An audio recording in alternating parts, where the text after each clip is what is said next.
really had much experience with this StreamYard. The only time I used it was the last time I went live. It gives you a time limit. I did not know that. If you use up so much time, then you only get a certain segment of free time to stream. Oh, you got some back feed. Some back feed. Some back feed on your end. Like my mic coming through your radio. Or yeah, I'll turn it down. I'll get to turn my speakers down. But anyway, they only give you like, I think, is it 14 hours, 20 hours? I don't know the exact amount of time. I can just tell you that I only really go live 4 times a month, and it's usually on Friday nights at 6. That's when I've always gone live. And we did a live stream, I think it was like 7 or 8 hours long. It's probably one of the longest ones I've done in years.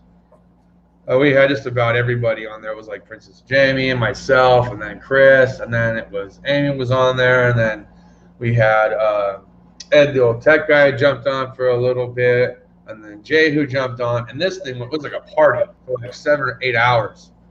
Well, when I got done, I did not realize I'd already had about 4 and 4s. I already had about 8 in it, so I was 16 deep, and it was like, you have 2 hours left for the month, and I was like, there's still 2 more weeks.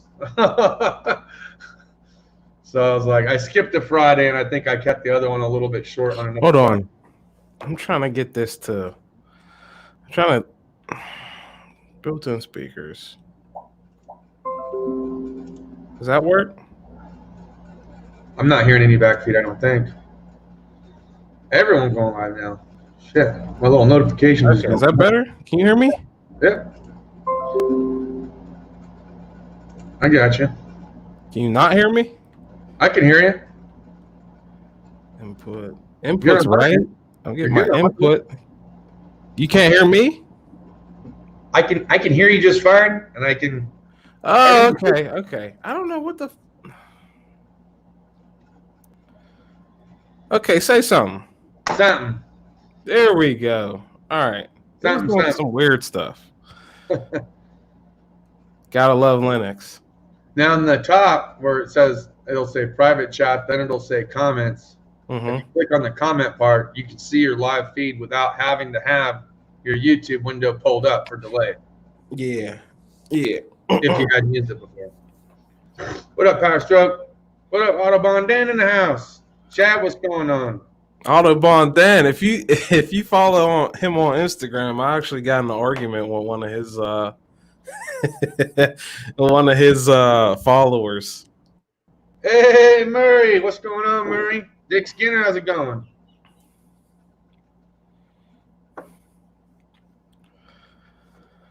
Right on. But yeah, what? Go ahead.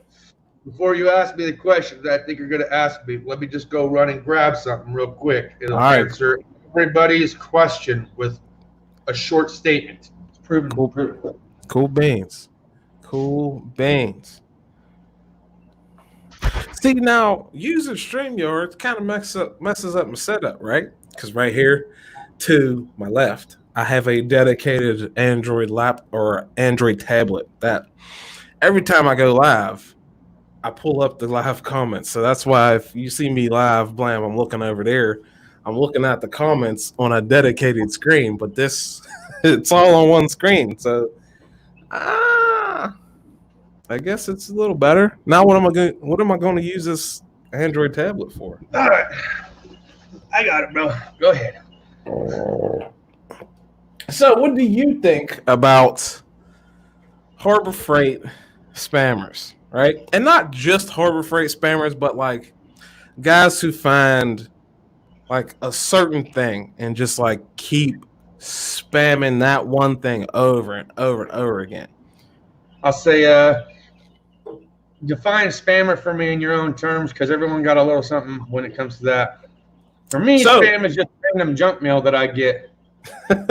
Well, what I consider is that you keep all so bandwagon. You mean bandwagon? No, not bandwagon. It's more like if I, for example, just today started making every video I make about SK Tools. Every single video from this day forward would be about SK Tools.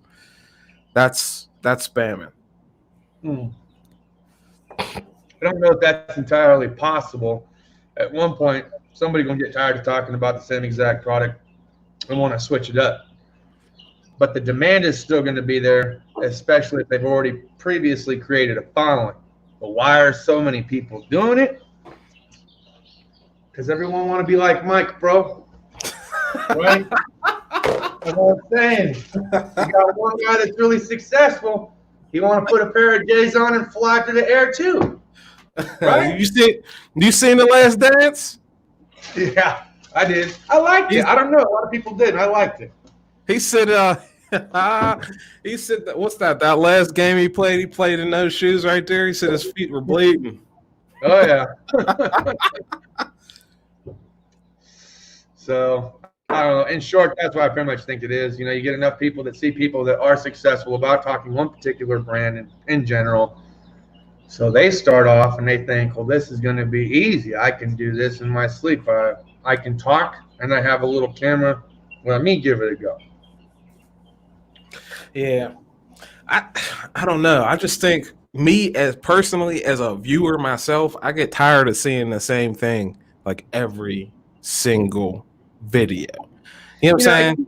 It could be the same exact thing that you and I were talking about on the phone when I was asking your opinion about like the RBRT before Dan Steyer came out to my house. And you were like, well, what's going to make your video so different than anyone else that's already talked about it? And I was like, I'm going to put it through some real world testing. I'm going to try to find something a little bit different than a demo block, and we're just going to have some fun with it and go from there. And I thought overall it came out pretty good, but in my opinion, everyone has their own little unique spin on it.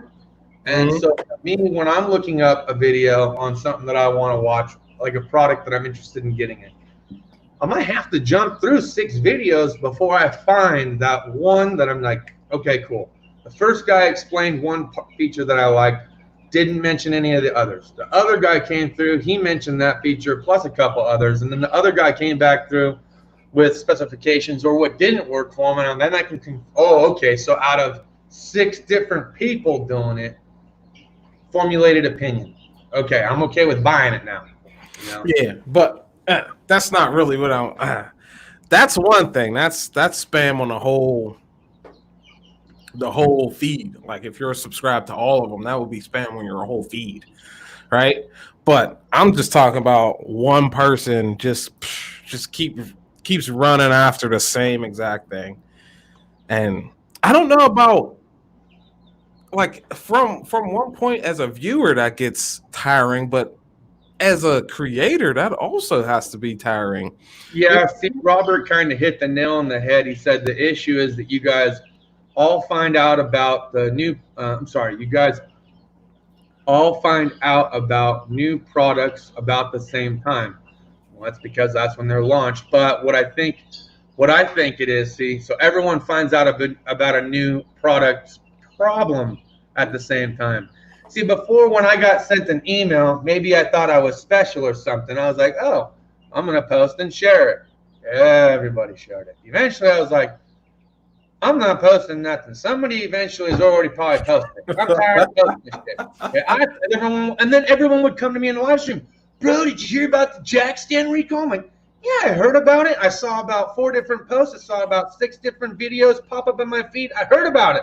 Now, that's that one in it of itself. You just take that one in a bubble, right? I consider that one a little bit different because, you know what I'm saying, the more people that know about that, the better. You know what I'm saying? You could potentially save their lives. I'm just using it as an example as one of the more recent things. And I was like, what happened with the Ratchet recall? It happened with the recall to the jack stand, the recall to the jack stand. I'm like, look, at some point, everyone's getting the same damn email and everyone's sharing it. I'm out. Fair enough. You'll get your slip in the mail. Look in your junk box. It's there somewhere.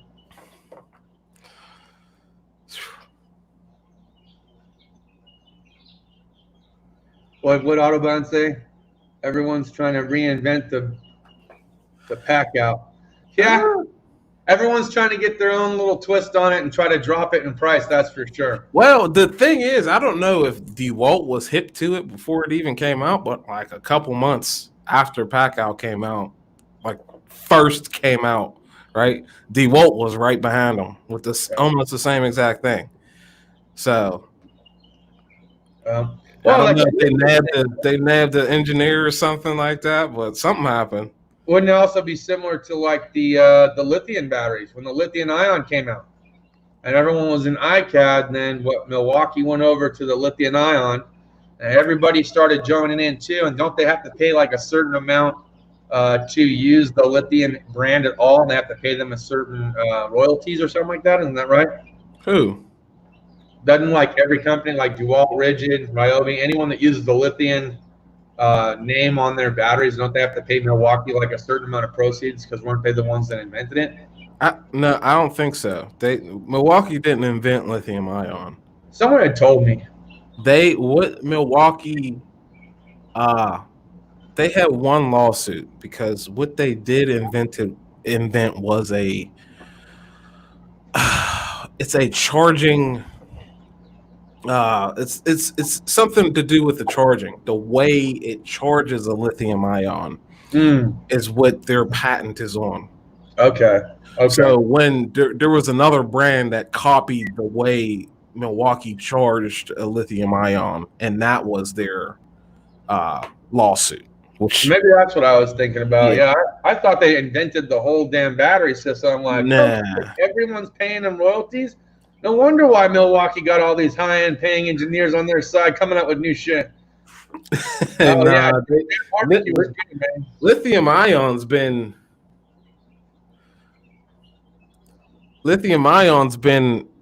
out there for a long time before, like. Yeah, it's been around a minute because if you think about that, that would mean that, you know what I'm saying, Tesla would have to pay Milwaukee. Yeah, and all these other companies that use lithium ion batteries would have to pay for. Yeah, see, he might be right. Samuel might be right. Milwaukee sued Snap-on for that. It's their charging process and which way they time it out or something like that.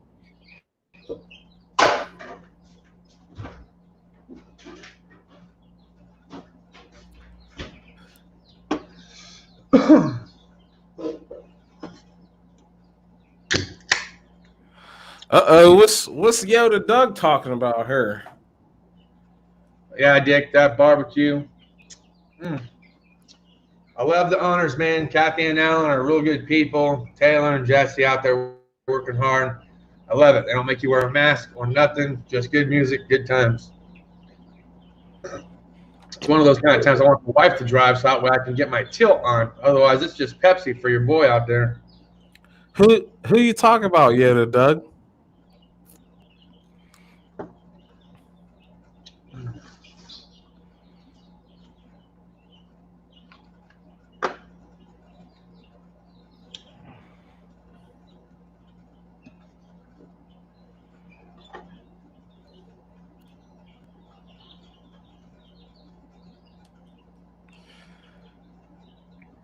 What's happened? I'm trying to figure out who Yoda Doug's talking about. Well, what was the question? His most recent comment is at the bottom. It says Garnett did a video on that.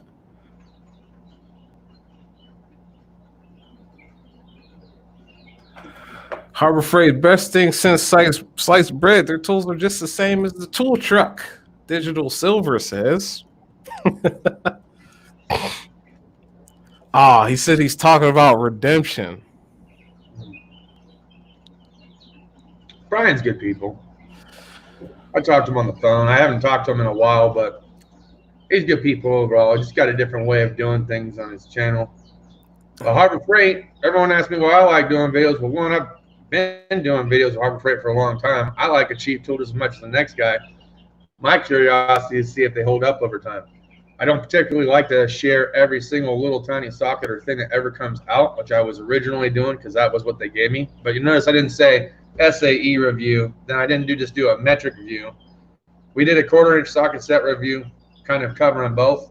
Then we did a 3/8 review, kind of covering them both. And I tried to put them as best to the test as I possibly could because let me say one thing. YouTube viewers are not very patient people.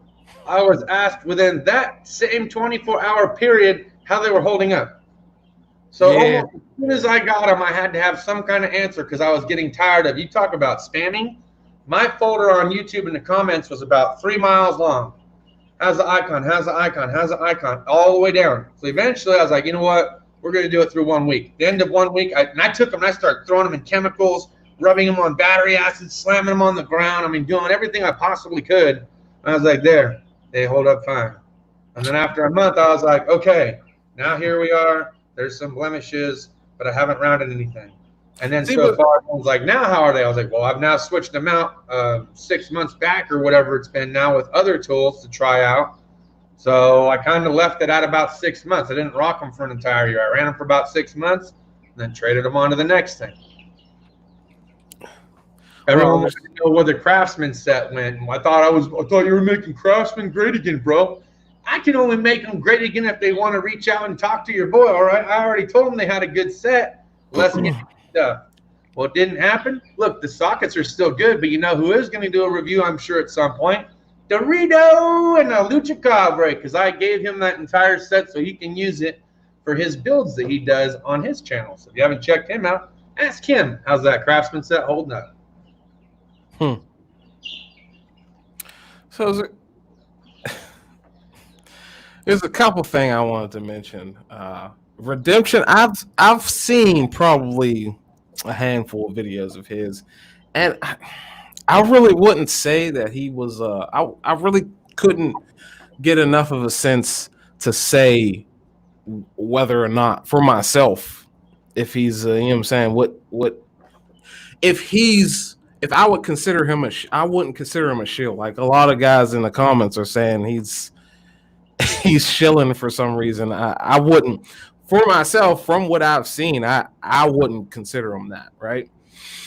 But also, that is kind of what I was talking about with the Harbor Freight. There was a guy that commented that said Harbor Freight's tool or Icon's tool truck quality, right? Right. And that was kind of what I was getting at, right? And that was like what I was kind of alluding to in one of my videos. I'm probably going to make another video, but that'll be it. That's the last. I have one more Icon tool set sitting right here, and that's going to be the last one I do. I'm not doing any more because these tools are literally found on a tool truck, and I disagree with the way Harbor Freight or Icon markets them on the back of the box, since these are tools we've been able to get for years and years. You know what I'm saying? I've been able to walk into Napa. I even have the SAE version of the same exact set from Napa. It's the same thing, no difference. Right. Same manufacturer, everything. And for them to say what they say on a package, it just rubs me the wrong way. So that's the last thing I'm going to buy from Icon stuff. And a lot of people are saying, oh, yeah, you know what I'm saying? For them to say that they designed something that's been on the market for like 10 years is just wrong to me. So that's where I'm getting, what I was getting at with that. If Gaston said, Justin be shilling like a villain, #1 Harbor Freight shiller in the house. What up, bro? How's it going? Good to see you again, Gaston. I know you don't like my white ass. It's all good, man. And look, if I'm chilling, then it is what it is. You ain't got to watch it. No one's paying you to watch it. And I haven't gotten anything for free from them in well over a year. I think the last thing I had gotten for free actually was the toolbox itself, which has been great. I've been using it as an at-home workstation. A lot of people upset about that. They really wanted to see it in the mechanical industry. And I was like, yeah, but I said during the video, it's not going to work out for what it is that I need at work. It's not for the height-wise, it's perfect for me here. It's too tall for me at work because I can't get any leverage, and I want to mount a bench vise. I don't want to drill holes in the stainless steel top and have a bench vise on here. Because what if one day I decide to get the hutch and put it on? I haven't gotten it. I'm just saying, what if I did? Well, then I got these 4 big old holes inside this thing, right? The drawers, I already talked about that. Way too thin. They're not deep enough for what it is that I want to put in hard case wise. So I got these blow molded cases with pullers and compression testers and things like that. I can't put them in. The drawers were too skinny. Mm-hmm. They were supposed to make some deeper drawers that were replacements, and they were going to get back to me about it. Never got back to me. I don't know if they started selling them or not. So I haven't had any thought. I haven't had any further thought about trying to go about seeing how to get replacement drawers for the right height. And then, of course, at that point, then make a decision, well, am I taking it to work now to try it out? I think, like you said, it's beyond burnt up. Everybody's talked about it enough. There's other stuff to talk about. There's always new products coming out. Yeah. Yep. That's for sure. That's for sure. And to their credit, though, right? Harbor Freight, like I said, does a lot of their stuff is tool. Like, you can go and get the tool truck equivalent to a Harbor Freight product, and it's like 3 times the price on like a Mac Tools truck, or 3 times the price on a Matco Tools truck, right? And it's literally the same thing in Harbor Freight. I have the impact socket set that's like with the sleeves that go over it to prevent damage to the wheels. Same exact thing as the Mac tool set. Literally. Higher price. Yeah. The Mac tool set is like $270 at Harbor Freight. It's a Pittsburgh Pro, I don't remember what it's called, but it's like a 19-piece wheel lug nut socket set or something like that. Literally $70, and it's literally the same exact thing. You open the case, the layout's the same, the tools are the same, the sleeves are the same, everything's exactly the same. And so, to their credit, some of their tools are actually tool truck tools, right? It's just. See, I was actually talking with James about this last night because it kind of came back to the what a waste of $1,000 in tools from Snap-on. That was one of the videos that I did earlier in this channel. One of his favorite ones that he said, and I said, what drove that was that at that time I had like no job, and I owed the Snap-on dude money. He used to be Mike. Mike was our Snap-on rep then, and I was like, okay, bro, I think I owed him like $1,500 or something like that, maybe $1,400. I was like, I ain't got no job. I don't know how to pay you. I don't know if I'm going back into mechanics or not. I'm pretty sour at this point. What can I do here? He goes, well, you got some Snap-on tools that you want to give back in? And I was like, yeah. And he's like, all right, well, what do you got going on? I'll see if I can't get you, relatively close, let's say to the halfway mark. It'll take care of you for a little bit until you can get a job.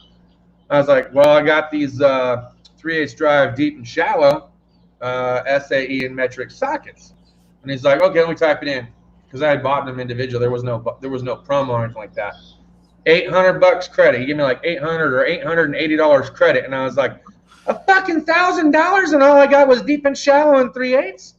I'm on the way to your house, bro. So I fucking left, and I had bought the Duralast set, ran home real quick, shot my little video because I was so fucking shocked at how much money I wasted on this shit. And I bought this $50 set that had so much more in it. Raced all the way over to his house, gave it to him, handed him some pliers and some other shit to kind of get my bill paid off with him, and then fucking deuced out for the house. And ever since then, I've been looking for the most primo mechanic set that you can get with the less gimmicky items that are in it. So far to this day, I think I've only ever found 3 sets. There was the Cobalt set that I did a long while back. There was the Craftsman set that was one of the more recent ones within the last couple years.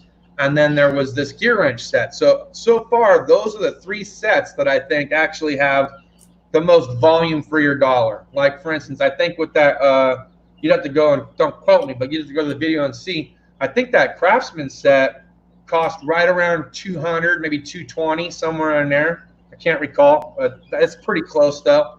The gear wrench one that I got, $249 plus tax. So I'm thinking, $250. Now you get all this 1/4 inch stuff, you get all this 3/8 stuff. They give you some Allens, they give you bits, they give you this bit drive, they give you all these ratchets and extensions, they give you the universals. I'm like, damn, this is sweet because I don't have all this gimmicky shit. I mean, outside of the little bits and like they gave you the little nut driving bits, I'd never used the nut driving bits. That's why I said in the video I would have rather seen like a 1/4-inch swivel would have been cool. Throw me in some 1/4-inch swivels, you know, even like 5 to 10 or 1/4-inch to 3/8, something like that would have been a lot more beneficial than these little tiny hex nut driving socket little deals. You already gave me sockets with the adapter. I mean, I just put the socket on the thing and I could run it. You know, like Tekton had that one set. It has the handle. On the one end, it's 1/4-inch. On the other end, it's still 1/4-inch. So it's basically an extension. But you can it's a nut spinner. It's a nut spinner plus a right. So SK makes that. Yeah, they could have tossed that in there. I would have been happy with that. Instead of just the one screwdriver handle that only took the hex bit, they could have given me that same exact style driver with the little bit adapter in the bit kit, right? That would have been slick too. So, but I'm always trying to figure out like who offers like the best overall mechanic set in like the 200 piece kind of area. I hadn't looked at the actual Tekton master mechanic set of what they got or what comes in it. You didn't look at the Snap-on 100. I saw that. I was like, wow, that's pretty. I wonder how much that's going to cost. He told me $2,400. I fucking gave him back his flyer. I think I took a picture or two first, and then I gave it back to him. Or some trash. One of the two. Yeah, I mean, it's a nice set, but, you know, I know people that were like wondering when Snap-on would come out. He's like, oh, I love, you know, a lot of texts I came across were like, I love Snap-on, but they don't have any like carry cases with their tools. They don't have none of the actual Snap-on tools come in a carry case that you could like take to a junkyard when you need to or nothing like that. Right. So finally they came out with something like that, and then it's what, $1,000 or $2,400? That's crazy. Yeah, bro. So those are the sets that I've found so far, though. You know, and I've seen a handful of other ones. Like I did now with the Husky sockets, and I want to do a review here at some point because I actually have some SAE sockets that I've been using from Husky for at least over 2 years now, and I've loved having them. And they've always been in my overflow box for when I need SAE. Then I pull them out and I stick them on top of the Jamestown, and I use which ones I got to use in the 3/8 drive. And then I stick them back. And my little 1/4-inch deals, they just kind of hang out next to the mechanic ones. Oh, but, speaking of, right, you know, Backwoods brought up this thing. SK has a great setup for a good price, right? Dude, did you see my last Instagram post? Not the last one. The one before that. It might have been my my Instagram story. So people post on here 500 million times. Let me see. Go to your page. Not the one with the trailer, not the one with the trailer hitch, but the drill bit or the flashlight. I got your page pulled up. No, the my story. It's probably gone by now. But the damn here, I have it right here. This thing and 1/2-inch drive from SK is literally $61 right now. How long is it? 15 inches long for it's the 1/2-inch drive, 15-inch long flex head. Well, that's a hell of a damn deal. $61 right now. Well, just the 3/8 now, I'm guessing that's probably non-comfort grip, but just the 3/8 drive, 15-inch that I got for me and Chris from Client Graphics, them was $190 plus tax or $180 plus tax. For what? From Matco Tools, and they're 15 inches long and a 3/8 drive. So to get that $60 for 1/2-inch and 15 inches, that's pretty good. And it's a flex head too, right? Yeah. Yeah. That's pretty good, man. That's a and score. The handle, dope. Fits perfect. Yeah. Put a cheater on that thing and take up and down. If anybody's looking for a new 1/2-inch drive ratchet, you get SK USA made 1/2-inch drive right now for $61. $61.99. Adam says, I enjoy the content from both of you guys. I guess I'm shilling for you guys now. Right on, bro. Appreciate it, Adam. There's a thing that I think people, it kind of like misleads people. it's okay for somebody to get free shit to do a review on or to use in their videos. Look, I end up giving the shit away most of the time after I'm done doing it anyways to my followers, whether it's on Instagram or YouTube. In fact, I'm doing a used tool giveaway right now. I'm pretty sure I got them both already selected. I was going to do a little hat thing or whatever, but I think what I'm going to do is this time around, I'm going to give it out to another YouTuber, another guy that actually does video reviews that can actually give you another opinion. So I'm going to actually send it out to James, a.k.a. Midwest Tool Review. I'm going to send it out to him, and then Princess Jamie's getting the 3/8 drive. Both of them are Milwaukee. There. Now you got two other opinions from somebody that does not have however many followers I'm at now. Then they can give their own opinion.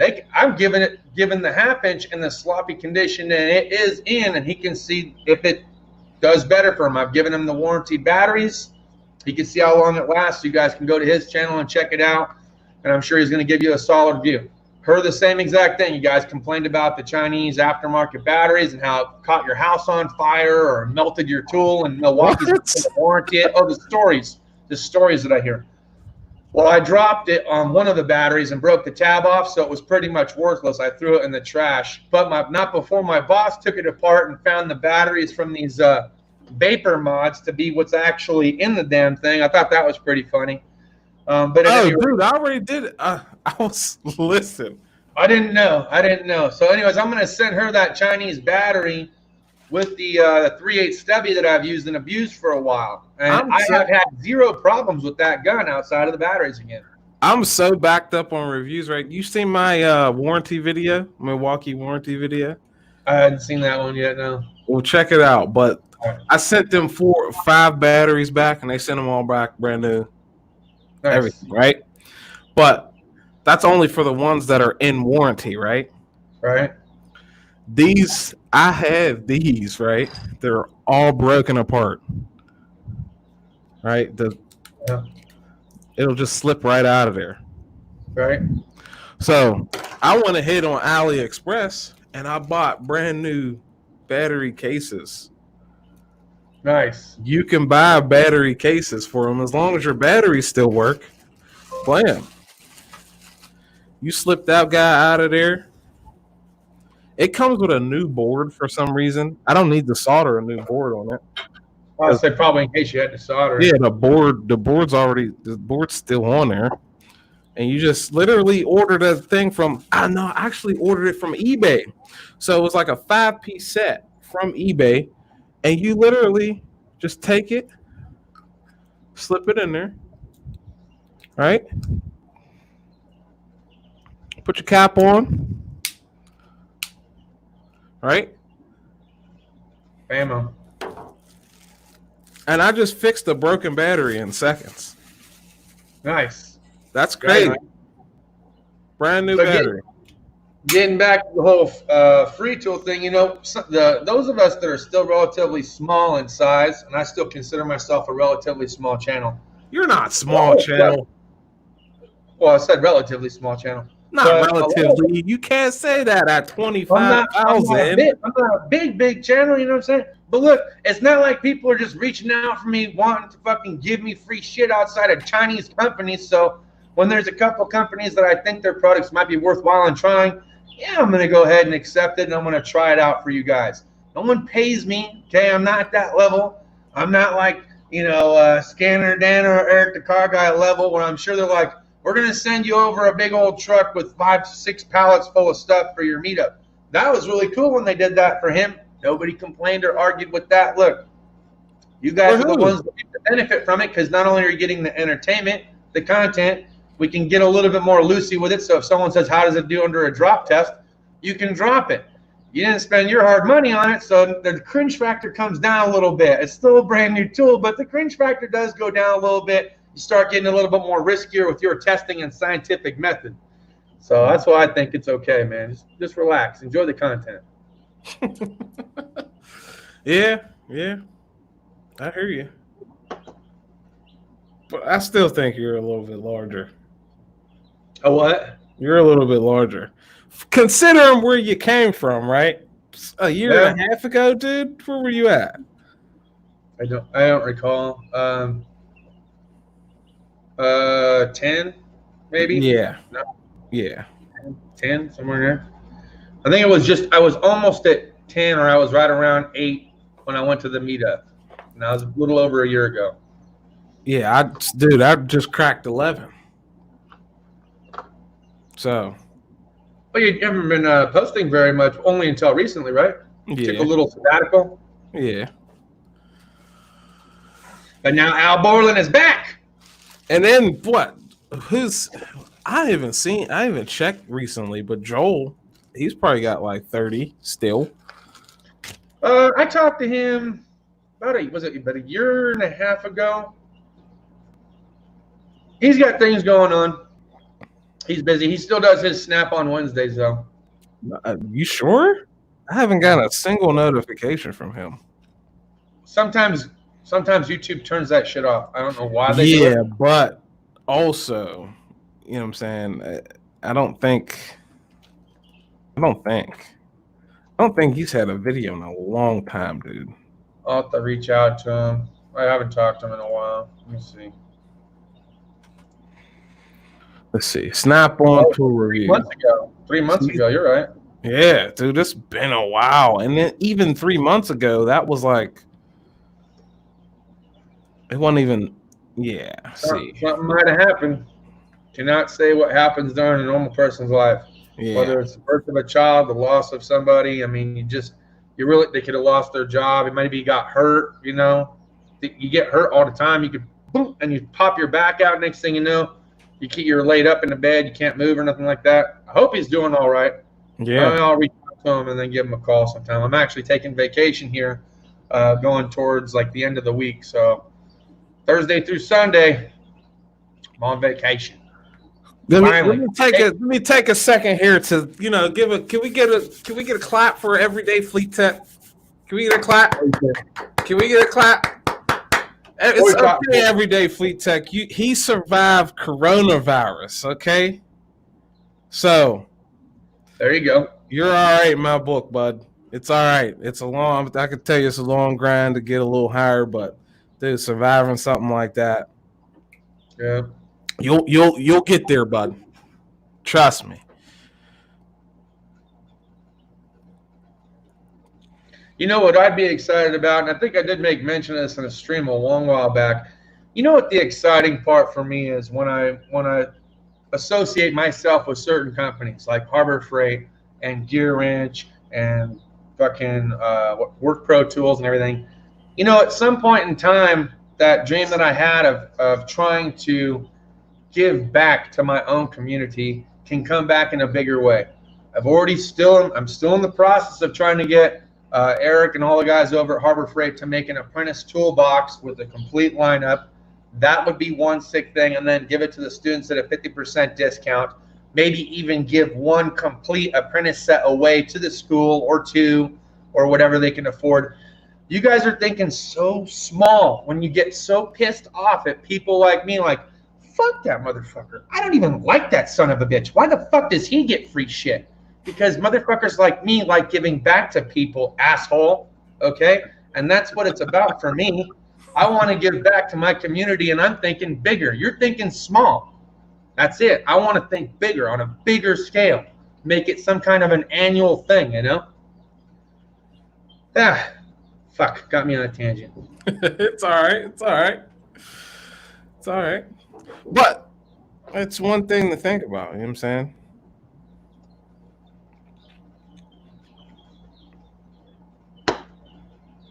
Yep. What is question for you? What is Cafe 247? Oh, it's the best barbecue in town. Pull up my Instagram feed. You'll see me hanging out with the owner.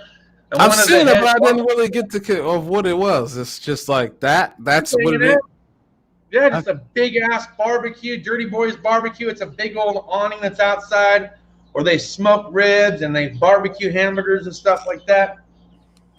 And there's patio and seating the inside. Remember, I had the license plate thing. It's kind of where I got my idea from, because they have license plates from all over. And I'm actually thinking, since I haven't really done anything with them, I gave half the stack of license plates that I had to my boss, because he wanted to line the guest bathroom with it. And we're just getting pretty close to finishing the bathroom. And I was going to take the other stack, and I was actually going to walk them over and hand them to Alan and Kathy.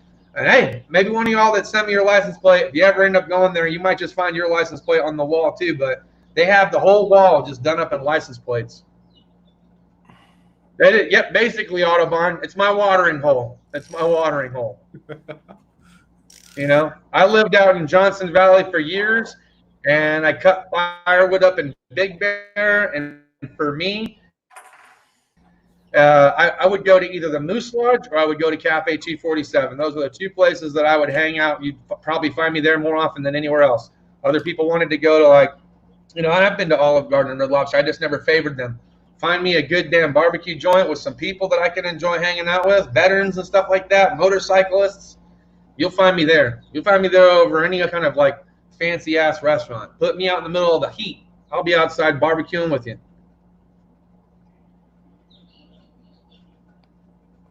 So, do you got merch yet? I don't do merch. No? It's a waste. It's a waste of time and money for me. Really? Yeah. Why? I've talked to a handful of people that have done merchandise. There's platforms that you can use where you can create slogans and do all this ghetto fucking crap.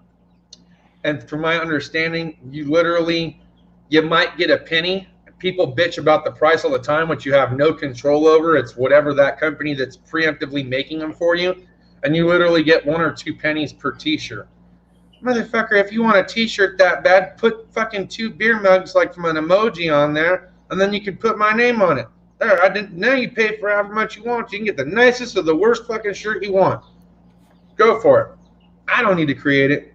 I actually had somebody, Matt G6, a while back. He made us some free hats and stickers there for a little while, which was really cool. And we tried to sell them or whatever when I had the first channel. The cost and shipping alone fucking ate it up. And I was like, forget it. I'm never doing this again. I tried to have some stickers made up that I thought would be kind of cool. When Clay had this thing, he was doing the diesel medic. I was like, oh, Clay, would it be cool if I did my own little montage towards it, but did like a Jeep medic thing? And then I want to make like almost like a Cafe 247 kind of shirt, but using Jeep medic. He's like, oh yeah, that'd be pretty cool. I'd be interested. So my buddy Joey, who makes t-shirts, I had him do it, and they were between 25 and 30 bucks a pop, and that was at his cost. And I was like, fuck, okay, well, just t-shirts for myself then. Maybe I'll give a few of them away. And then I had him make stickers, but it was like 25 bucks for a sheet of 4, and I was like, okay, that's okay. I can give a few out. I think I was successful in mailing a couple out. Other times when I'd give them away, I'd try to write somebody's name on it, and I'd be so slammered when I'd give them away. I'd toss them in the drawer and forget about it. So I'd get emails and notifications like from the comments. I guess I'm not going to get my sticker, am I? I'm like, I'm unsubscribing. You're unsubscribing because you didn't get a free sticker, and I didn't want you here anyways, okay? I was too fucking drunk. It's still in the damn drawer. That's the fucking bottom line. Shouts out to Brandon Sizemore. Thanks for watching, bud. He says, we'll go ahead and show his comment. Blam.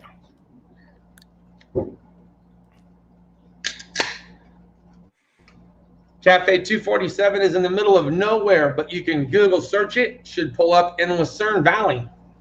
But I have whatchamacallit, I have merch, right? And I just got into doing that. And it's not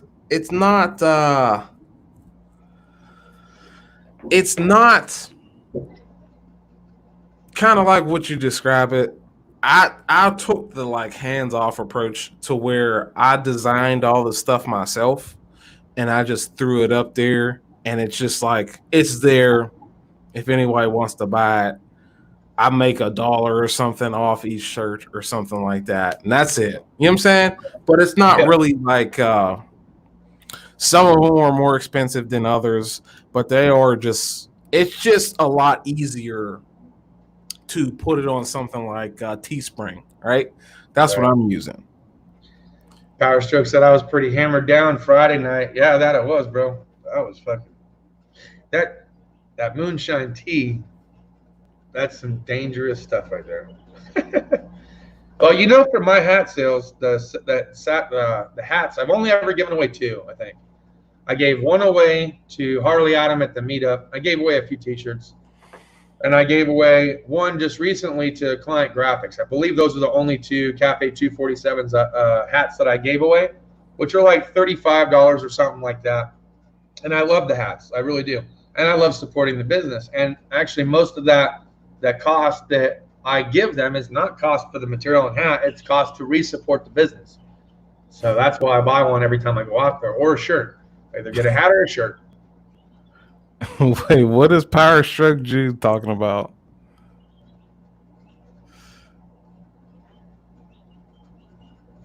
No, I was not. You're fucking hot. No way.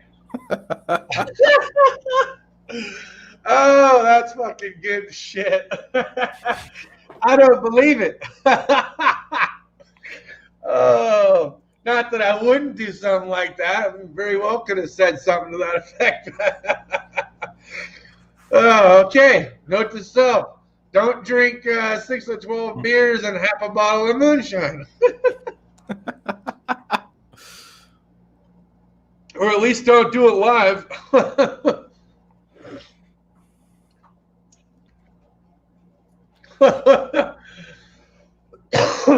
It very well could have happened. You never know what's going to happen in my live streams. Hey, but I did stop peeing outside. That's a plus. Unless I get really hammered and I forget. But nowadays, I'll just go inside like a normal fellow. Wife kind of asked me to stop doing it. Started to stink up the front yard.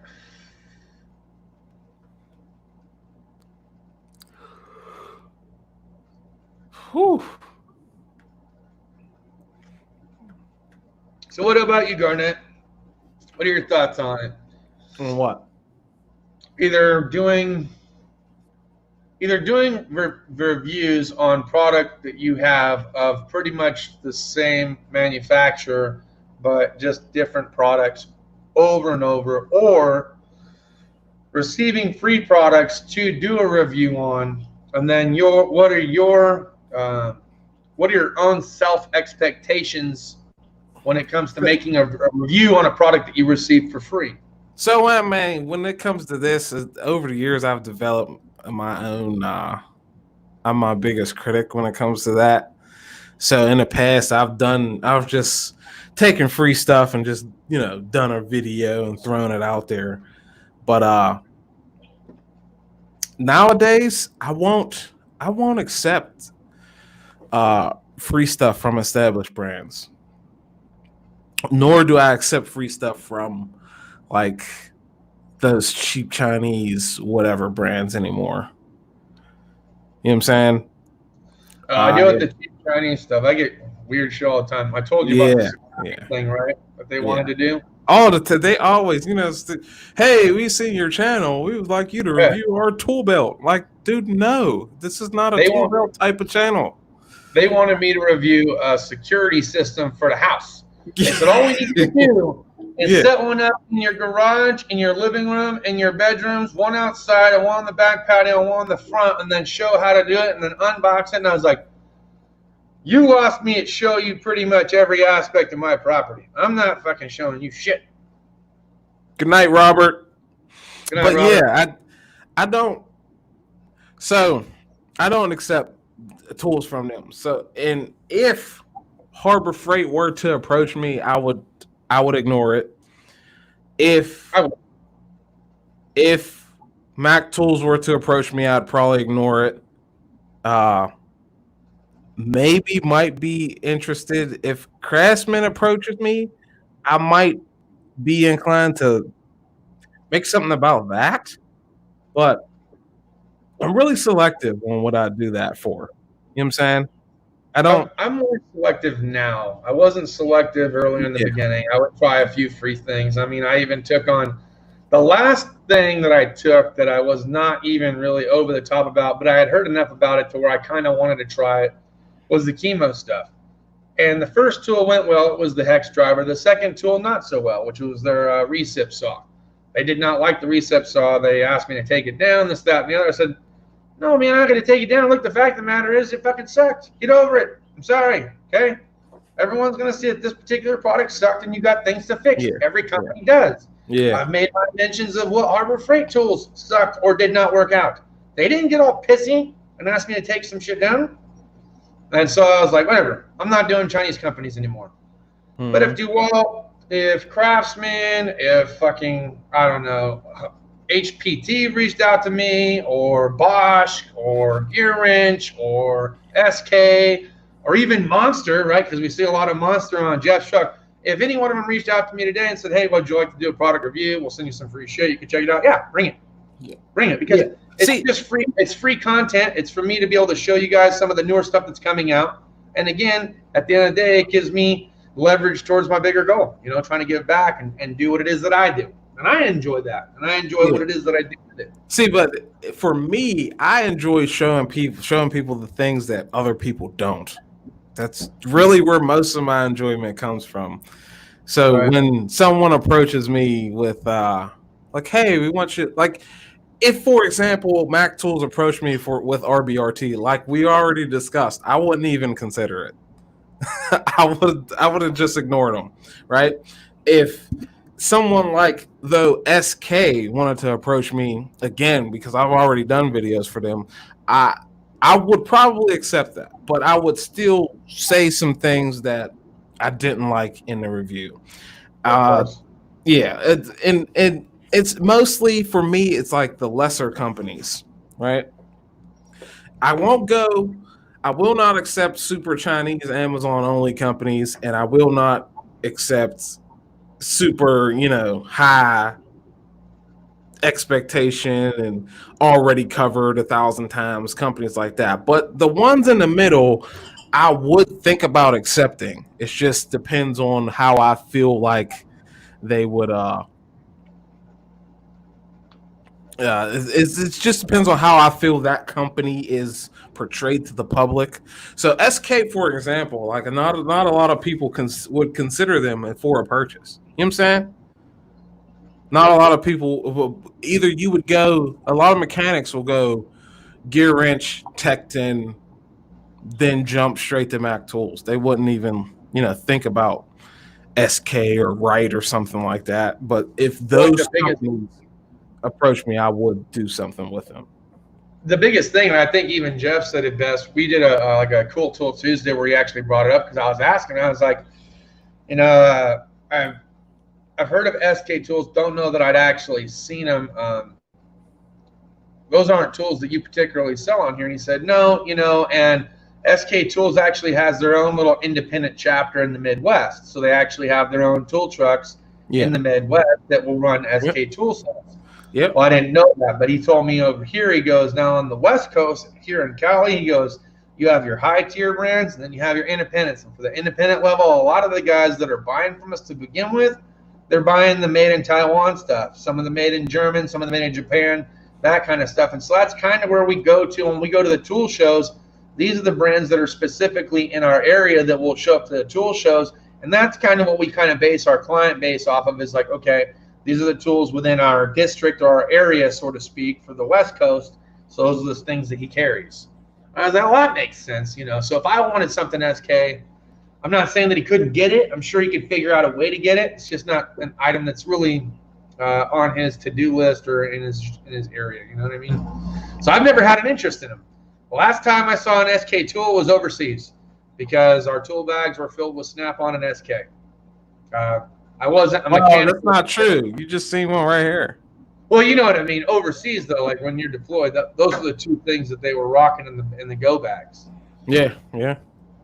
And to be honest, if you had asked me back in 2007, 2008, when I actually seen these toolkits with all that stuff in there, man, I didn't even know what the fuck really a Snap-on socket was. Like, oh yeah, I think my mom's boyfriend uses this shit. I toss it in the bag. I didn't fucking know any goddamn clue. I didn't treat that thing any different than any other fucking tool that I ever had. We use their tools just about as recklessly as you could possibly have anyone that knew nothing about tools to begin with. Yeah, but see, I think SK runs their tool trucks a little differently. They're not franchisees. They're just like, I think they're just like Gear Wrenches. Right. Thing where they're independent dealers. They're independent dealers. But That's they why I like. but they carry the SK stuff. So you'll walk on a SK truck and you'll find like Milwaukee tools in the back because SK doesn't make impacts or nothing like that. So I think that's what the SK tool truck. That's the same as Jeff. And that Jeff said that, I think, what was it, last week or week before last? He goes, "Oh, I'm not a gear wrench guy. Okay, like I sell gear wrench. I'm an independent." Yeah. They don't have control over him. It's not a corporate thing like Cornwell was. When he was with Cornwell, they were very selective on what it was that he could and could not sell on his truck. And he would try to like stretch the boundaries so much towards the end that they were like, "Look, you either start meeting the requirement list or you can bounce." And he's like, "I'm just going to bounce, and I'm taking my clients with me." And he did. Went right over to his own shop, did his own independent truck. Yeah. See, and I don't know. I don't really like Cornwell tools.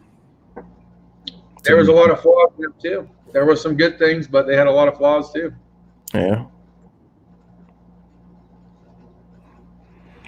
Like I had some wrenches that were like off. You know what I'm saying? Like brand new out of the box. They were like bent.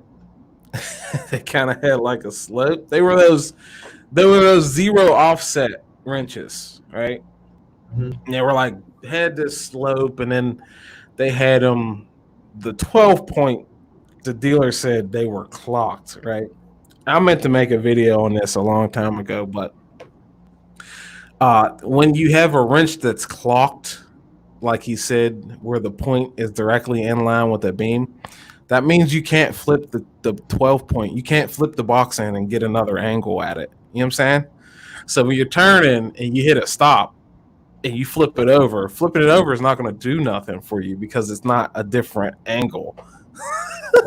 So that was my biggest gripe, and I ended up literally turning those wrenches back, and I was like, I don't want these. Every time I use them, they frustrate me. So I had one, was it a 13 millimeter maybe?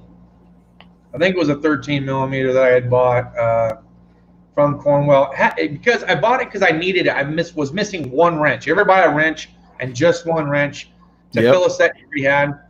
Yeah. Well, at that time I had, what was it, like a craftsman set that I had, not the one that I've had for years, but a different craftsman set I had, and I was missing one. It was like a 13 or something like that. So I ended up buying just one 13 from Cornwell, and it worked out really well for what it was, and I liked it because it had a different style. It had like this V-shaped throat thing, which I had never seen. Yeah, and it was backwards. It was backwards. Right.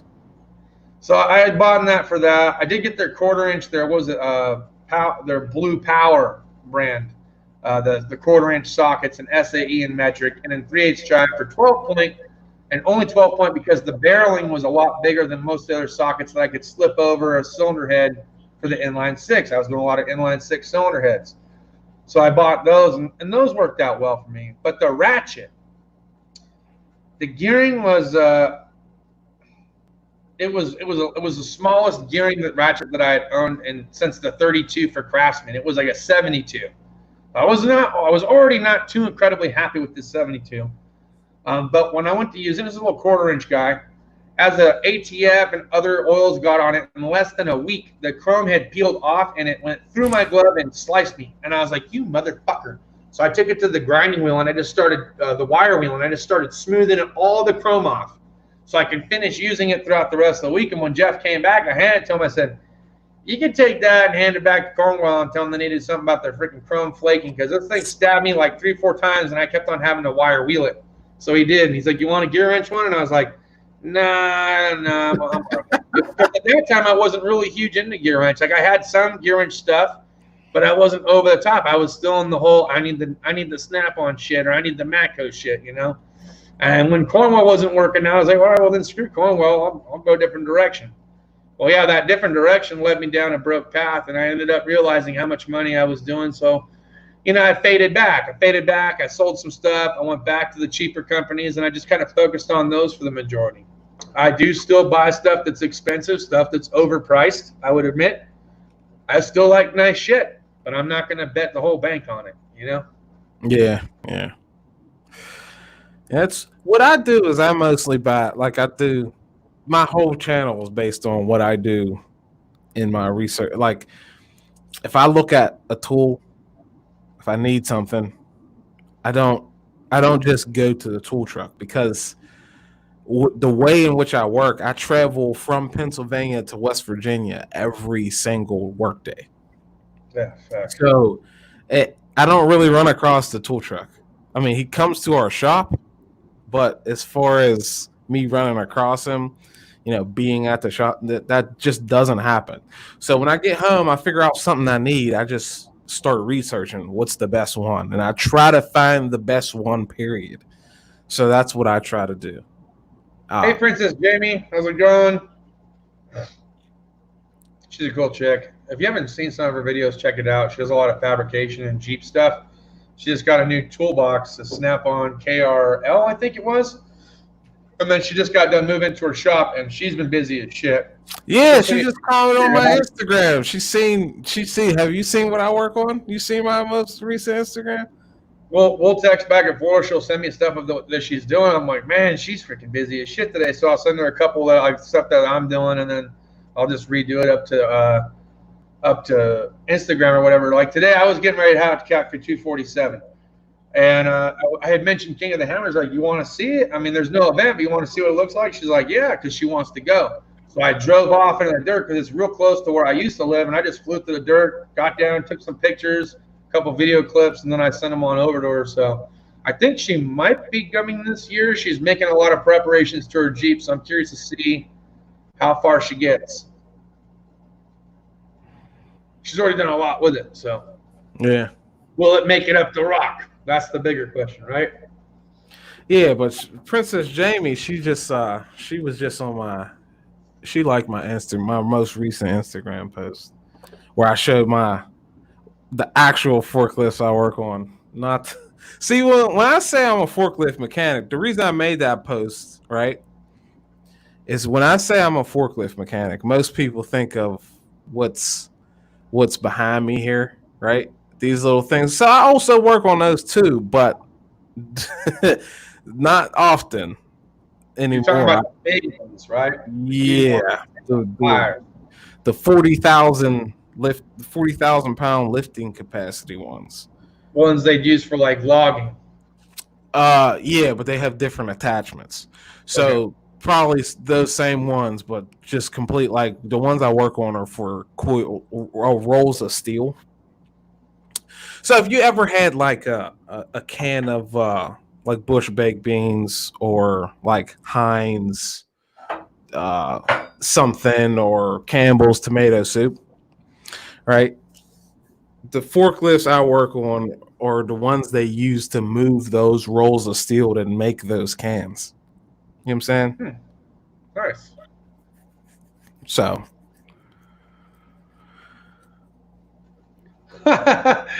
Chad, I'm sorry, Chad. I never worked on a Pettibone forklift, but I did work on a Pettibone rail car mover, a transfer car. So the company I used to work for was a steel mill. Oh, before I worked for this company, the company you see here, right in the background, was a Heister dealer. I no longer work there. The company I worked before that was a steel mill, and they made rail car couplers. And yeah, I worked on Pettibones there. Nice. She's very knowledgeable. She really knows a lot about a lot. So you know a lot about a lot when it comes to tools and some other things. I haven't even begun to dabble in everything that you know about. But when it comes to like cars, and especially Jeeps, sometimes she loses me in conversation because I'll listen to all the different things and different ratios that she's running and this, that, and a certain angle and why she's doing it. I'm like, I probably would have just gone on there and been like, oh yeah, Rubicon lift, and then click on it. I mean, but she knows like all the different stuff, you know what I mean? She knows the reason why, what you need for this kind of angle, for this kind of setting, and this kind of powertrain to run this kind of slip joint and eliminator. I'm like, well, goddamn, I probably would have just Googled it or, YouTube searched it and what came up with, Yeah, see, when I went to college, I learned a lot about that stuff, but I've long forgotten it. Because I went to school for not working on equipment, but automotive high performance and old fuels. So when I got out of college, I directly was trying to look for jobs at dealerships, but they weren't paying enough. So that's why I ended up working on equipment. But I did come across classes where they're talking about, I forgot. There was this one class and this one instructor that loved this certain type of locker, right? And it's this type of differential locker that, like, once you start slipping, it like locks together like this, and it looks like teeth. So once you're rolling, and once one wheel starts to spin faster than the other, right? Blam, the teeth lock in, and they get locked together, and they spin together like that. I forgot what it was called, but he was really, really into that for some reason. Sounds like it's electronically actuated. No, I don't think so. Actually, you know what? It might have been. There might, because we did talk about stuff like that too. Wow. Oh, there she said it right there. True track or torsion diff. Yeah. Maybe something like that. Yeah. Weird stuff that they get into with that, 4-wheel drive stuff. And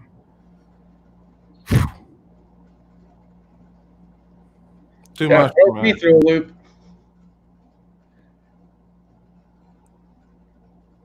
The only differential that I really actually remember changing out all the time or trying to re-gear the first 2 years I started this whole thing when I was in community college was a Ford 9-inch. Because my buddies, the two guys that I was learning all this stuff from, would run dirt track. So we were constantly under the damn car switching out gears to see if we can get different times. Mm-hmm.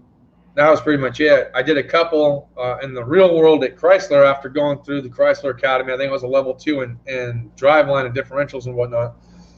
I did like 2 at work, but I was still the guy that was doing heads, engines, transmissions. I didn't really do too many rear end replacements unless the guy completely snapped the yoke off in the diff and it got locked up. Well, then I'd try to pull it out, see if it was salvageable, and then put a fresh tube in, and then we'd change the gearing. So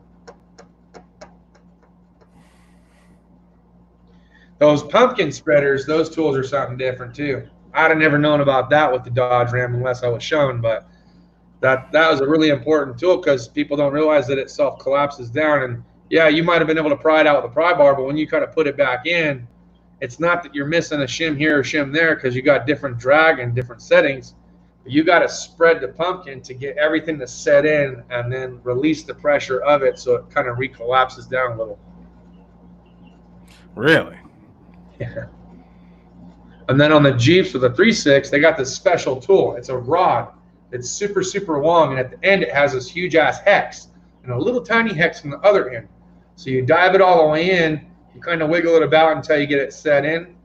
And once you actually crack the caps loose so you can spin the bearing adjusters, then on the other end with a ratchet, you're twisting it with a ratchet in the smaller socket, like a 13, to back them off.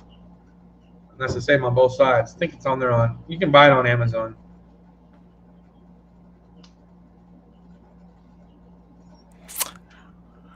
Okay. I found what that diff locker was. It was an ARB diff locker. All right. I think that was it. Don't quote me on that, but that kind of like ARB rings a bell. With it, yeah, and it used air to somehow do something, and I was like, "What the fuck am I learning?" Oh, that's to shove it. That's to shove it over so it locks. Yeah. Okay.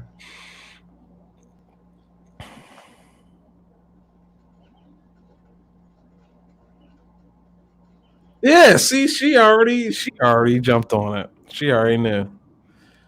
Sure, she's had her fair share of those. Yeah, that's what one of our instructors was real into that stuff. I was like, this is too much for me. I'm just I'm not even gonna do this when I get out of college. This is too much.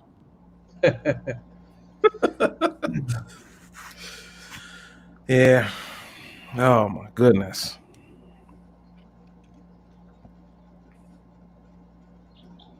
So what's your next video? I don't know, man. Probably cool till Tuesday, I imagine. I've got some other things that I kind of want to do, but it's going to be probably when I'm starting my vacation. I want to build a chicken coop because the chickens are getting bigger. The biggest one's starting to feather out already. So I'm going to be doing that. I picked up a few new cordless things to try out, see how they work. So we'll incorporate that into the video. And more excited to see if these chickens even like it. I want to kind of make it mobile if it's possible, because at one point in time, I'm going to have to move them from the garage out into the backyard. And when they get bigger, of course, they're going to get heavier. And I want to be able to just roll them outside to clean the coop, or roll them outside to roll them around to put them in the bigger coop when it comes time. But yeah, they're getting bigger. So what is your reasoning behind having this chicken coop? Well, I have 16 baby chickens. But why? That's what I'm saying. Egg layers. Egg layers. You little stubborn shit. Hey, calm down, calm down, calm down. Calm down. Calm down. Calm down. Huh. So you're just using them to lay eggs? Yeah, we're not going to eat them. Huh? We're not going to eat them. Not the chickens or the eggs? We're not going to eat the chickens. Okay, but you're going to eat the eggs. To lay eggs. We might get a rooster in there, maybe a couple. I don't know. There's some that are unsexed, so we still don't really have any idea of if they're going to be a rooster. But these ones specifically, this one here, she's got some pretty colors. I bought six of them. Hey, don't bite me, you little shit. All right. All right. It's time to go back. Wait, calm down. Calm down. Calm down. Hey, yo, to Doug, it must be a California thing, because I never... Actually, no, I'm lying. There's some people over here to do stuff like that. You know, one time I had in high school, right? My last year of high school was in a career technology center, and the instructor, cornered me one day and was like, you know what you ought to do? You ought to start growing cattle. I was like, dude, I'm black and from the city. What are you talking about? And he's like, listen, all you got to do is get 50 acres of land and 50 little calves, 1 calf per acre. And just you raise them up good and proper. You can sell them for like 25 grand a piece. Makes you a nice little profit there. I'm like, dude, I'm black and from the city. I'm not about to fucking raise no cattle. Yeah, it's hey, city slickers, man, city slickers. Oh God! And he cornered me and stopped me from going back because our bell, in that career center, your bell would ring and then you would have to go back to your high school. He cornered me and it stopped me from going back to high school for that conversation. I was like, dude, you're too much. Well, I like what Chad said. He goes, next thing you know, Dow's got the bird flu. Chad? Everyday Flea Tech. Oh, okay. That little fucker. Oh, that brings up I don't know how I connected these two dots, right? Someone asked really early, right? Way up here. Why doesn't CP like you or something like that? Oh, I don't even want to go into that. I didn't even know who that dude was till 2 months ago, and I got nothing but bad things to say. So I'm gonna keep my mouth shut. Let him do his thing, man. It's like my dad said: jealousy or envy, pick one. That's all I gotta say about it. See, because who was talking to me about him? Jay Young, I think. Why didn't Jay Young come in here? But Jay Young said he was mad at Coon or something. Something like that. For some reason. And I'm like, wow. I'm not even going to make mention of them. I don't give those people the time of day. They can do whatever. Oh, it's that serious, though. Wow. $10,000 for a goat. Damn. That seems like a lot of money for a goat.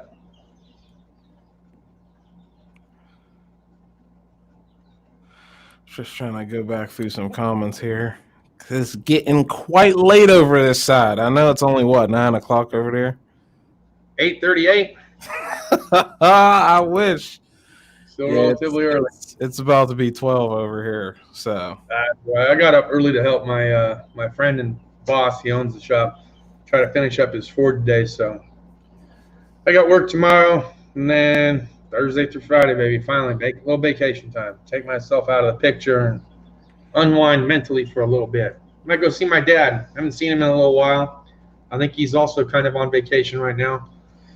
So I'd be curious to try out that Sun Gold welder that was given to us for free and see how it works with gas.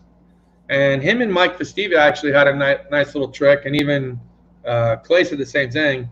If you reverse the polarity while you're running flux core from ground to positive, it makes for less spatter and a much cleaner weld when you're running flux. And I was like, oh, that's interesting. So I'm curious to see what it will do if I did that. So I'll probably do something like that with him down there. Probably going into the weekend. I got to see. He's off, I'm off. Just got to make a schedule and kind of go with it. So how long are you taking off? From Thursday to Sunday. I'm not even going anywhere. My vacation time is just mostly meant to not do anything except for chill. Vacation. Yep. I feel. I just need a mental break. Yeah, I hear you. And I got my chicken coop I got to build, so there's that. Yeah. I tell you, the first one did not go out as good as I thought. I was like, oh yeah, I'll do this, I'll do that. I was like, this ain't gonna work out. I think it's almost even smaller and more inconvenient than the one that they're in, the little brooder that they're in. So I'm gonna make it bigger and better. Yeah, staycation. There you go, staycation.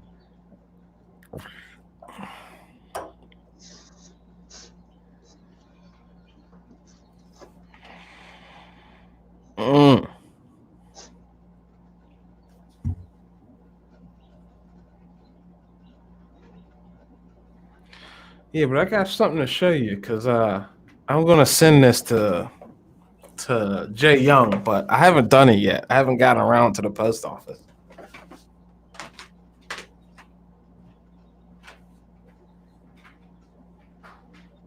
What are y'all drinking on tonight?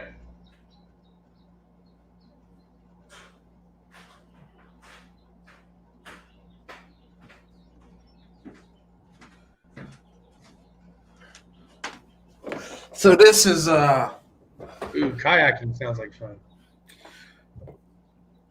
This is probably the second shirt I've gotten from Teespring or whatever. So it says my typical YouTube catchphrase on it. Nice. Is that paint splatter? It's supposed to be mud, right? Hold on. Oh. Yeah, it's supposed to be mud, but it came out red. I'll say now it looks like you're getting ready to have a painting channel. You should probably, yeah, it came out. It's supposed to be mud, like mud all over it already. It's already dirty, but it came out red. So I talked to Jay Young. He said, "Oh, he still wants it." So if you can see on the back, I saw that little GT at the top.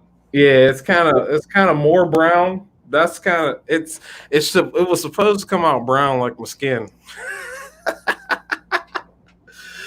But yeah, that's gonna go to Jay Young and see if he appreciates it, because I gotta figure out how to fix the red splatter. Nice. James Courts wants to know if you're going to talk about electrical or forklift repair field at all.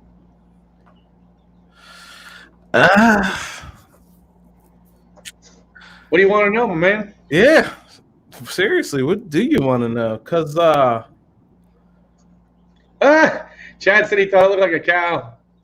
He was waiting for you to start ringing the bell. Yeah, wow. Oh, funny. Good. Yo, the doctor for sale. I actually got to take that one down since it's not brown. I haven't done that yet neither, but I got to take that one down. It needs to be brown. I don't know how to fix it though. So I got to talk with those guys and see what color, because I'm good at designing things, right? Like, I mean, I wouldn't say I'm good. I'm proficient. We'll say that. I like designing things. So I can output, like, on my computer, a design that's printable. And I outputted it with the brown color. So I don't know how much more brown should I make it for it to not be red? You know what I'm saying? That's where I'm stuck with that one. But what was I gonna say? Oh, the forklift thing. What? Because, like, a lot of the forklift electrical stuff is electrical stuff. You know what I'm saying? Some of them have CAN bus systems, and some of them don't.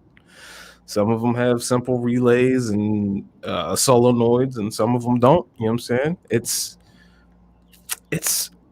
a lot. Oh, there's a question.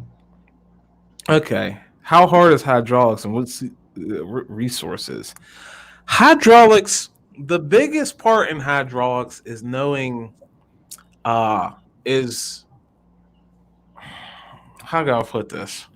So the way I was explained electrical, right, was in a bucket, right? They use that bucket analogy where you're pushing water into a bucket, and it's flowing this way versus flowing that way. And if you squeeze, or if you cut if you make a really long hose, right, at the other end, there's going to be a lot less pressure versus if you make it really short. It's kind of like the same thing, right, with hydraulics, except you're talking about fluid. And when you're talking about fluid, that's under a typical system that I work on is like 2400 psi. That can, rupture your fingers and slice your hand off if you release the pressure on something like that. So when you're looking for leaks and stuff of that nature, it becomes hard. But you don't really need to know the hydraulic system when you're first starting out working on forklifts. As long as the stuff works, you know what I'm saying? As long as you know how it's supposed to work, you can fix it all day. Right. When you get into, because it's not common that the actual hydraulic system itself fails. It might be common that maybe, you have a leak, or maybe you have a slow operating function, or maybe you have a function that won't operate, or a function that operates on its own. That's going to come down to like a solenoid or a relay or a control valve, right? The hydraulic system itself is not the problem, right? The part that I thought would be pretty hard would be kind of like your fork seals. So when you got the hydraulic piston going up and down and those start to leak, like how hard would that be to take the forks completely off and try to change the seals, or how that whole thing works? That would be like my curiosity, I guess. Well, with that, special tools? You mean the lift cylinders? Yeah. Yeah, lift cylinders, it depends. If you have like a single full free lift cylinder, right? You spread the hoses, you make some slack, spread the hoses off of the top of it, spread the chains off the top of it, then you take the attachment, the roller attachment off. Blam, you could just operate the lift until you get to that first where it's about to actuate the second stage, and it'll just pop out for you, right? So long as you take that cap off, right? And that's the way I've done it.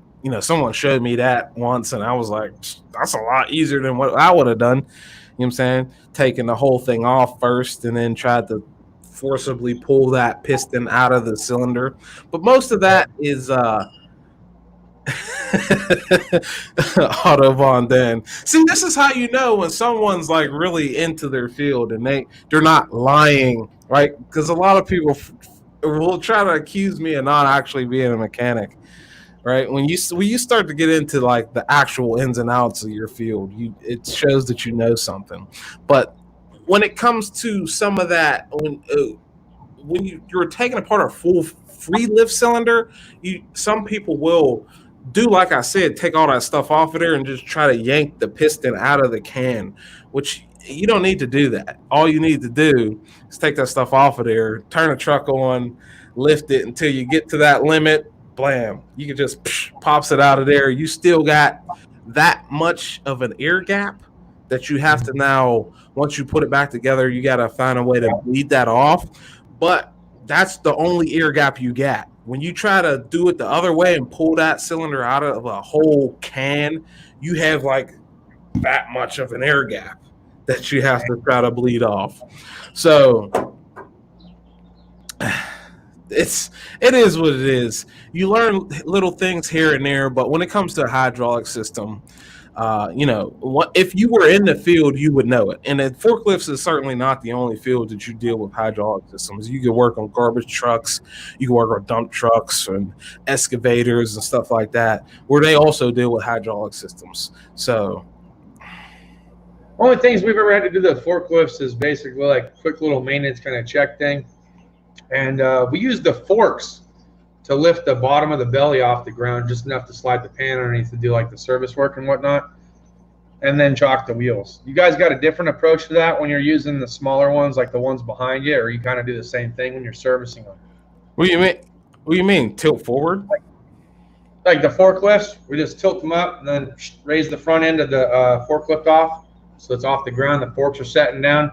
That's pretty much how we elevate it enough to get a pan underneath, because a lot of those are low profile. You can't really. Yeah. What you should do is up under the upright, right? It's that big channel of the big hunk of metal right there with the forks sit on.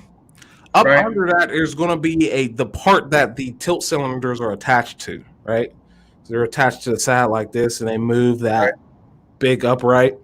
Underneath of there, all you need to do is put like a wood block or a metal block right there and tilt forward, because once you release that function, you're locking the hydraulic fluid in its place, and that will actually lift the forklift above, where you can get the tires off. There's a lot of times when on little trucks like these, that's how we'll get the tires off. You just put a block under the upright, tilt forward.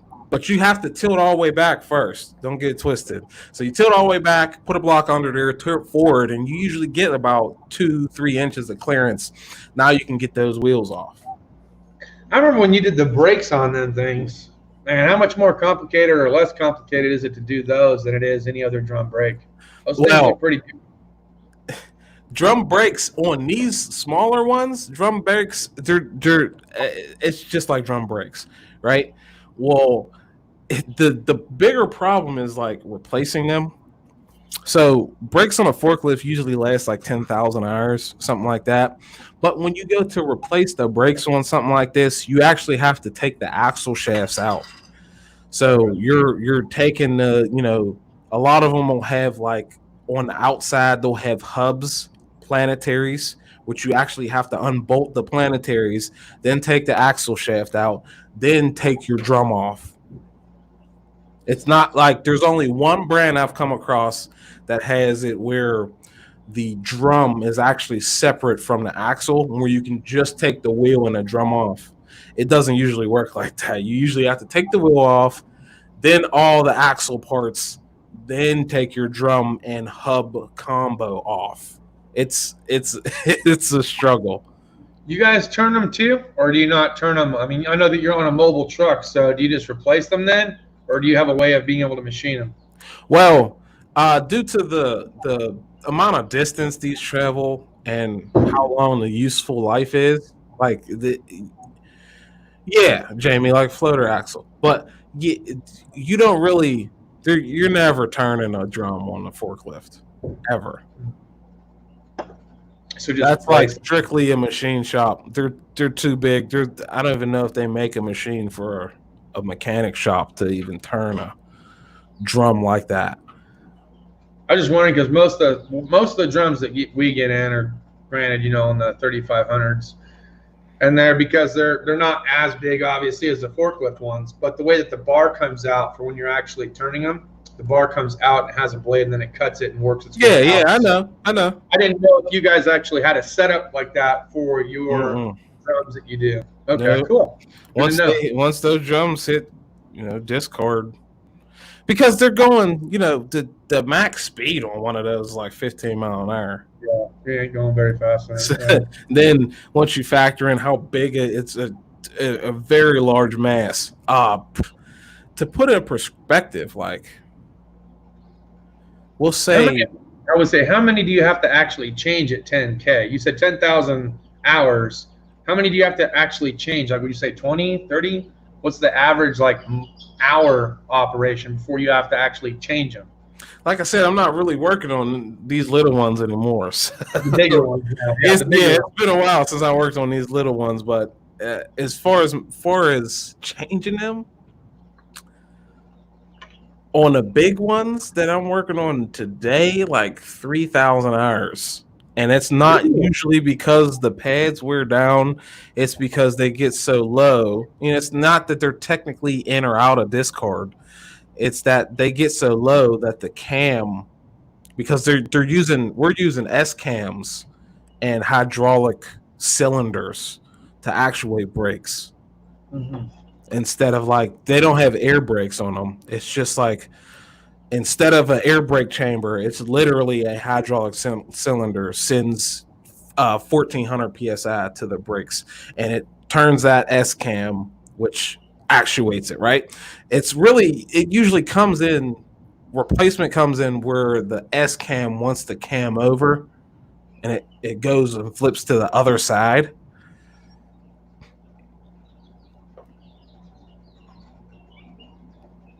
So no,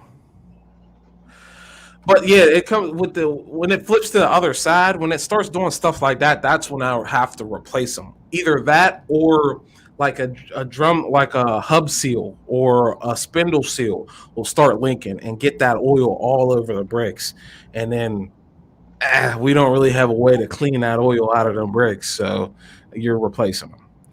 So. On the servicing side, are you servicing them about every 3,000 hours as well? No, we're servicing those per manufacturer recommendation every 250. Okay, so pretty well. I guess 250 hours seems like a lot to most people, but undergoing what it is that they are, I guess that's probably a couple months then. 90 days usually. Yeah. Okay. Yeah, I know we got a couple of fleet corps that come through our shop for their trucks, because they got the big boom trucks they use for like the propane tanks and whatnot. And they don't ever go by a mileage or even an hour. They just go every 90 days. So every 90 days it's coming in to be serviced. And then I think it's like once a year they have an actual sticker that California has to approve of, that you have to undergo a complete inspection and get a renewal sticker. So you have to pay for the sticker basically put inside of it. Well, they check like fire extinguishers, brakes, the booms, you got to re-grease everything and stuff like that too. They haven't had us really do any major repairs on any of their vehicles in particular, which I was actually pretty surprised about.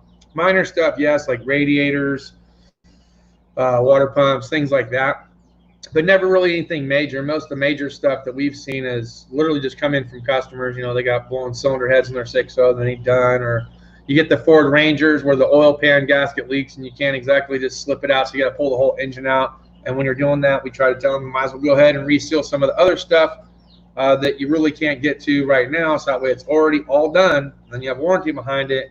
And if there's anything up top that you wanted to take care of later, you could too. Let's see here, Jane. We get side-by-sides in, which is kind of funny from time to time. People will bring those side-by-sides in. Hey, can you hook it up? We had, yeah, it's been pretty funny. You could find them damn near anything on the internet. Like we had to order a radiator for one. It was pretty funny though. I was like, well, you can't exactly call O'Reilly's or Napa for one of them. How the hell are we supposed to get one? They're like, we got other places. So they'll go online and they'll get one coming. And it usually takes a few days to get there, Yeah. Jane Court says, I'll show it. What's the most common repairs you do on a day-to-day or weekly basis? Electrical, mechanical, or hydraulics? So for me, since I don't really know who you're asking that to, for me, it would be axles, right? Very, very common for axles on what I work on. To they blow out the pivot. The pivot pin just shatters into pieces. We even had one that ripped the whole mounting portion where it mounts into the frame of the unit. It ripped that completely off of it. We had to bring a welder down for 2 days to grind it out and re-weld it back onto the truck. So it most certainly axles and how the steer cylinder bolts to the steer axles. Sometimes those bolts rip out of there. I'm dealing with a lot of axles on a day-to-day basis. But for a day-to-day thing, for me, I show up to work, I find something to do, like maybe I'll do a PM and then I'll find like 12 things wrong with that truck. Well, we're due to the way we have to work. Some of the things I have to ask for to get done, some of the things I just do. So that's how my work. I like to set up my work like that, where I just find things wrong and I fix them preemptively, so I don't have to do, major jobs down the road. But on a day-to-day basis, I could be doing anything to one of these trucks. I had one truck that had a CAN bus issue that it took me 3 weeks to figure out. It's just, it could be anything. Right. What kind of scan tool you have to use for something like that? Got to be specialized or have special adapters, right? Yeah, but the thing is, they're using marine engines in those trucks. So the scan tool for the engine will be a certain piece of software, and the scan tool for the truck will be a certain piece of software. I rarely, if ever, use the scan tool for the truck, because when issues pop up with it, I can just look through the dash and see what's going on. But when it comes to like engine issues, that's when I have to bust out the laptop. Power Stroke wants to know, do I ever have to work around the PTO on the service trucks or e-booms? No, I don't. It's not something that we really dive into. In fact, there was even one that came out, and I don't know how they did it, but they blew an airline that was going to it. So they had to take it to somewhere else that was more capable of actually doing the airline, because we're not set up for stuff like that. It goes through the one of the boxed area portions, up and around, and then into the tank itself. And so without replacing that whole section or doing anything in particular, just something we didn't really want to dive into. To my boss, I'm sure if he knew a faster way for us being able to do it, we might have just changed it out. But it just wasn't going to be in the dice. I must have opened up an interesting topic. What I think CP asked me this: Do you have just lube techs that change oil for you? The answer to that for me would be no. I am, when it comes to, because you're mobile, right? Huh? Yeah. When it comes to that truck, I'm into everything. There's no different person who comes around and does different stuff. And as far as the group of our technicians, no, we don't even have lube techs. We have the closest thing would be we have a shop helper. That's it. The rest of us are full-fledged mechanics when we go somewhere where it's everything. Nice. You still rocking and rolling out of your yellow? You had a Cornwell cart, didn't you, last? Nah, Homac. Still rocking that? It's still holding up. It's holding up better than my Craftsman one. The Craftsman one, I done forgot to lock it a couple times. All the drawers. Listen.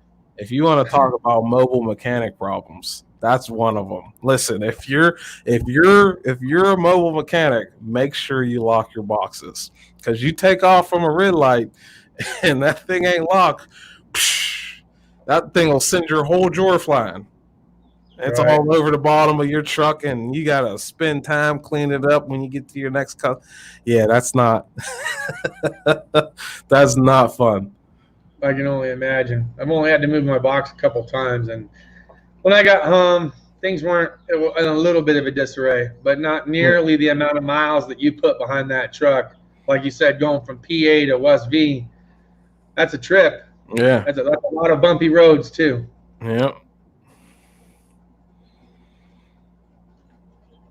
I don't. James Court also said, "Do I work on all-terrain forklifts?" I used to, but not anymore. Anymore, I work on a specific type of coil hauler. That's about it. Let's see. How long you figuring you want to be in the forklift game for? You've been at it for a minute, about Till 6, I 7 years. retire, bro. I said you've been doing nowhere else. Listen, at this point, I've been doing, working on these things since 2013. That's when I got out of college, right? I was gonna say, you've been 7 doing years. I've been working on. I've been a forklift tech only, and that's all I know. about as long as I've known you for. Yeah, and that's about 7 years. So listen, yeah, I ain't. I'm extra not trying to puff myself up, but if you put me in a Chrysler garage or something right now, I'd be like.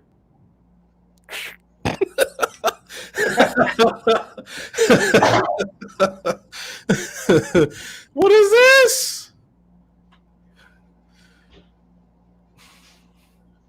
They probably got all concealing. And the last time I learned about that stuff was 2013. So you get, what I'm saying? The most advanced thing back then was, lambda sensors and wide bands and yaw rate sensors. And y'all probably got way more stuff than that now. Because when you and I first started talking, I was at Chrysler for maybe 4 months, maybe 6 months, because I went from the towing company over to the Chrysler, and you had just barely gotten into doing forklifts, and we were doing the YouTube thing and whatnot. So that's crazy, man. Time flies by so quick when you can say, yeah, it's been almost a decade of doing it. Yeah. Come back to it, like, yeah, I learned a lot in about the last 10 years, and the only thing I learned about is that I don't want to do this for the rest of my life.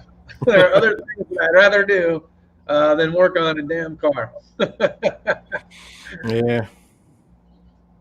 Let's see here. I don't mind doing it for myself if I need to. What needs to be done needs to get done. I'll do it. But I don't want to do this forever. I give myself 5 years. Let's say 5. Really? Yeah. 5 more years. And then retire. Yeah? Yep. Well, good for you. I got a while to think about that. I pulled my retirement out to buy this house. So, pretty much starting that over. Hey, get yourself a couple rental properties. Yeah. Make a couple of investments. Hey, buy yourself a little coffee shop or something. Let's see here. Everyday Fleet Tex is he's yet to see a Tier 4 forklift. I just went to he says or have they all gone the other fuel sources? No. You'll see a lot of, where do you live at? Where's the Everyday Fleet Tech live, Because I know over here you'll see a lot of the more industrial customers have diesels. I know, but I'm not going to say unless he wants to say so. If he wants to divulge that, we'll let him do it. No, just what coast? Is it West Coast? East. Oh, see, a lot of customers over here have a more, if they're more industrial, they'll use a diesel. So I know I just left class, at the end of last year, where we learned about a Tier 4 final. They're using, Perkins and Heister in particular. They're using, I think, Yanmar or Kubota, and they're probably up to their Tier 4 final at this point. So yeah, they're using Tier 4 final and some of the bigger stuff and more industrial customers.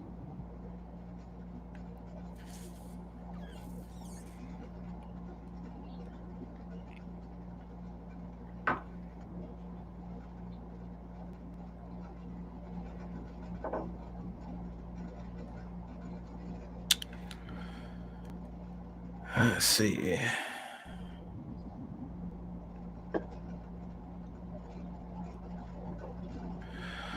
Well, like I said, bud, it's getting pretty late. I got you. I'm getting pretty tired here. We're gonna end the stream here pretty soon. But if Mr. Dow, you can stick around, we'll have a little chat before we cut out of here. But Yeah. thank you And, guys. sorry, I was gonna say we are gonna be hopefully live next week on Friday, 6 p.m. It's gonna be me, Princess Jamie, and Midwest Tour Reviews. We're gonna have a little discussion topic, and it should be fun. So if you guys are interested in that, see you guys Friday. Sweet. Awesome. So if you guys want to check Justin Dow out, check him out for that. It's going to be on your channel or all three of those channels. No, it'll be hosted on mine. We'll have those two channels on. Okay. So make sure you check out Justin Dow's channel for that. But with that said, thank you guys for watching. We really do appreciate it.